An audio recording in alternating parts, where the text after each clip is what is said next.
Welcome back. Get unpacked and take out your snack.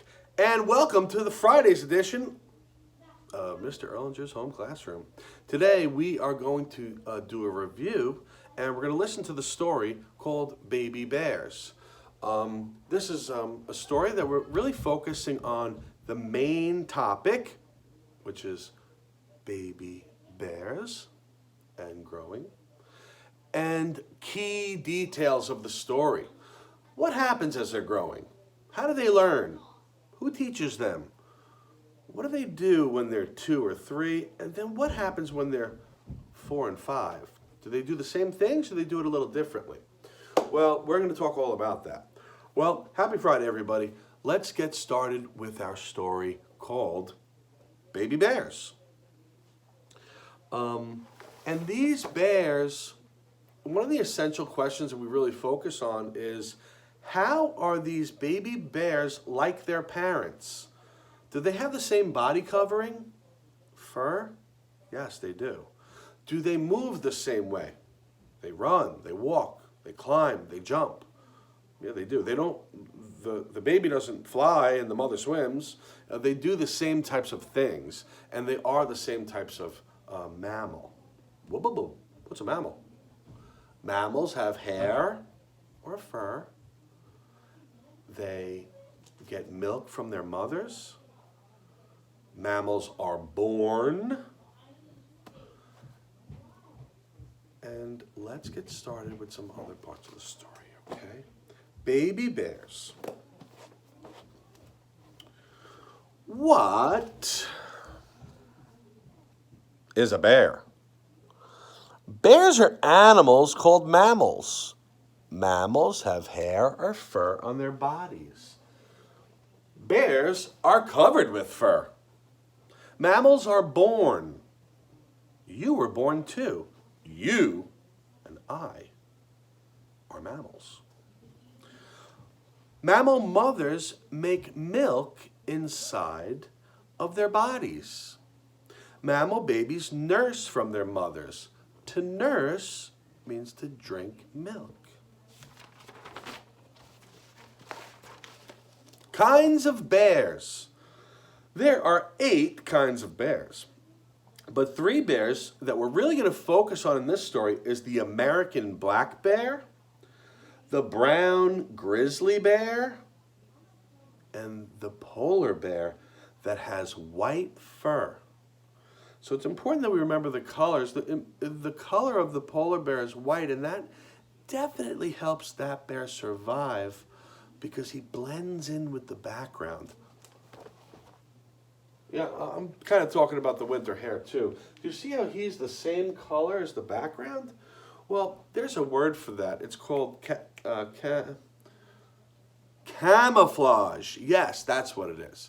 Now, if Mr. Bosco and Mr. Guinness were in the snow, well, then a predator, someone that might want to eat another animal for dinner, he would see them a lot faster than he would see the winter hare, the bunny. So it's important that these animals are able to survive in their habitats. And next week in science, we are going to be talking all about habitats, and we'll get back into that. So the bear's bodies. Some of the things about the bear's body that we want to know is, how many legs do they have? What do they have on the outside? Bears have, you guessed it, 4 legs. They can walk on all 4 legs, like a dog, or they can just walk on their back 2 legs. Hey, wait for me. Okay? They can stand in different ways. So they can walk on all 4s or on their 2 back legs. They have 5 toes on each and claws on each foot. Claws are curved nails. They could dig. If someone tries to hurt them, they can protect themselves. These claws are very sharp. And these bears are very powerful animals. Don't think that you can walk up to a bear like you do with a deer. If you ever saw one in the woods somewhere, just walk backwards really slowly, all right? get to a safe place, but you don't want to run. Now, they have 5 toes with claws in each foot. Claws are curved nails. The grizzly bear cub has brown fur covering its body. Bears can smell, hear, and see very well. Bears can use their claws not only to dig the holes like I was telling you, but to also do what? Climbing trees. They might want to sleep in a tree. They might want to get away from another animal. They might see berries on the top of the tree. I don't know. But they teach their cubs to climb these trees, and they climb trees themselves. People who study bears once thought that the giant panda was a raccoon. Because when they're babies, they look just like the baby raccoon. Now people know that these panda bears are actually in the bear family. Okay, that's in a group of animals called mammals, or the bear group. There are not many giant pandas left in the world. Giant pandas are in a place called China. Now, these bears, I just want to say, they have a coat. Okay? Now, if you think you're getting cold and you had one of these, don't you think you would warm up pretty nice? Yeah, bear coat. Those things are warm. Bears have 2 kinds of fur. Some of their fur is very short, and some is very, very long. Okay? And the long fur keeps the water off their skin, so they can go dive in that icy, icy cold water, and they're really not going to be cold. Kind of a nice thing. So bears and families, these bears, it's usually a mother with a couple of cubs. The fathers kind of went off. They're not really part of that family anymore. But the mothers have a very important job. She needs to protect the cubs. She needs to make sure they get food. She also has to teach them stuff like, stuff like this. Get up, come on, you can do it, hurry up, you're doing a great job. All right, they might not say that, but they do teach them to climb trees. And if they really don't know, maybe they just watch the mother do it, and then that's how they know how to do it. So bears can eat different things when it comes to eating. Some bears eat other animals, meat. Some bears eat just plants, okay, berries. Some bears eat both. They have a fish for lunch, and then they have some berries for dinner. Okay, so they're having both plants and animals. So there's 3 different types of ways that plants eat. Plants only eat other animals. Plants only eat plants. Bears only eat plants, and bears eat both plants and other animals. Okay, because that's what their choice is. Bear habitats. There's bears that live in the forest, and there's also bears that live in mountains in different places. The natural place where a bear lives, gets its food and water and a safe place to sleep, is called a habitat. Okay, that's what it is. Bears have that habitat. But they need a habitat that has a lot of trees, okay? Some bears live in the mountains, but pandas live in forests that grow high up in the mountains. And these panda bears in China, they live in the bamboo forests. So that really helps them. And then the last part of our story would be the winter sleep. It's very important for a bear. If you're a bird, you might just fly until you get to a warm place. Bears can't fly. So what do? What do they have to do to survive and not die in that cold, cold winter weather?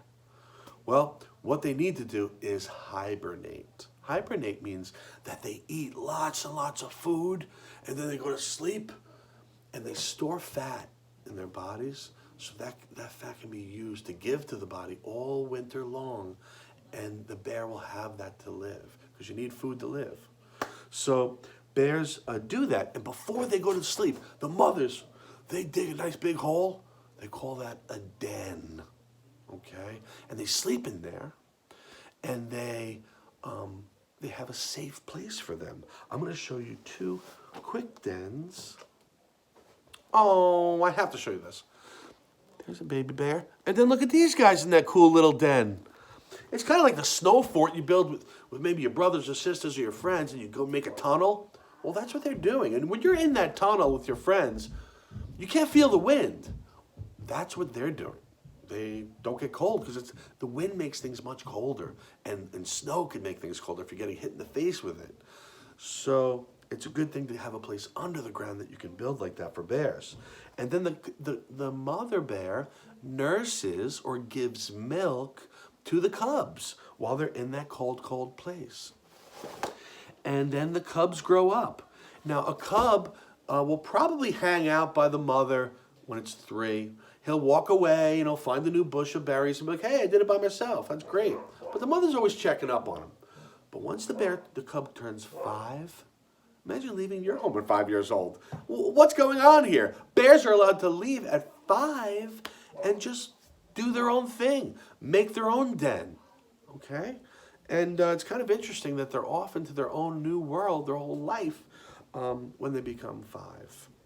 But the mother had taught them all the things they need to know to survive, and that's really important. So I just want to end with the main topic and 3 key details, or really important parts of this story. Number 1, the main topic is bears. That's what the story is all about, and baby bears more specifically. The first detail that I put in the detail chart was that bears are mammals.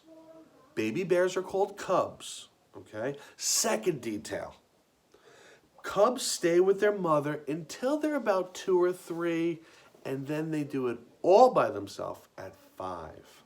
But they really stay very close to the mother until 2 or 3. They don't leave her side at all because they don't really know how to protect themselves or to find food or climb or any of that stuff. So they stay very close to the mommy until it's 2 or 3. And then the last key detail would be that many bears store fat in their bodies for the winter so they can survive. And that's a great strategy for a bear. And it's a great way to keep on surviving and living a great bear life. Thanks, everybody. I hope that everybody did a great job this week. I know you did. Continue to work hard. And I'll see you guys on Monday, okay? And we're going to talk all about habitats. All right. Signing off.